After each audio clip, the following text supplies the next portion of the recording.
क्या आपने कभी सोचा है आखिर एक ऐसा देश जो खुद को दुनिया का सबसे बड़ा लोकतंत्र कहता है, वहां छात्रों और पुलिस को आमने सामने क्यों खड़ा होना पड़ता है? इसके पीछे सिर्फ एक आदेश था या फिर वर्षों से जमा होती समस्याओं की कहानी?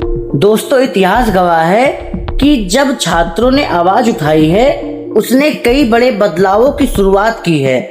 आजादी के आंदोलन से लेकर कई सामाजिक आंदोलन तक युवाओं ने हमेशा महत्वपूर्ण भूमिका निभाई है। लेकिन सवाल यह है कि जब छात्र अपनी मांगों को लेकर सड़कों पर उतरते हैं, तो सरकार और प्रशासन को सबसे पहले क्या करना चाहिए? कई विशेषज्ञ मानते हैं कि किसी भी तनावपूर्ण स्थिति में पहला कदम संवाद होना चाहिए। अगर बातचीत से समाधान निकल सकता है, तो बल प्रयोग आखिरी विकल्प होना चाहिए। अब सोचिए, छात्र सड़क पर क्यों आते हैं? क्या कोई अपनी पढ़ाई छोड़कर धूप में खड़ा होना चाहता है?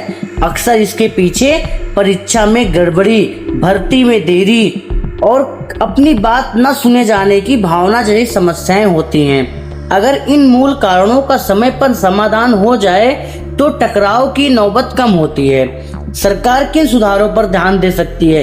परीक्षा प्रणाली को अधिक पारदर्शी बनाना चाहिए। पेपर लीक और नकल माफिया पर तेज और सख्त कार्रवाई करनी चाहिए।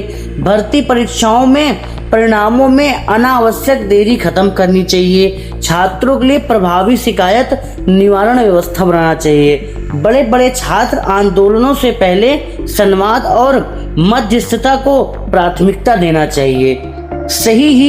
साथ ही अगर किसी कार्रवाई में आवश्यकता से अधिक बल प्रयोग हुआ हो, तो उसकी निष्पक्ष जांच होनी चाहिए और जिम्मेदारी तय होनी चाहिए।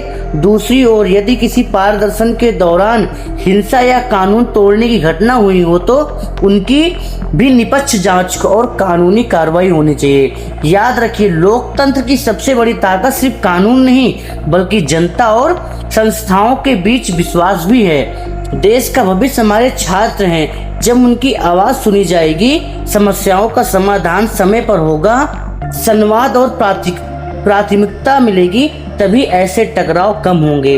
आपकी राय क्या है?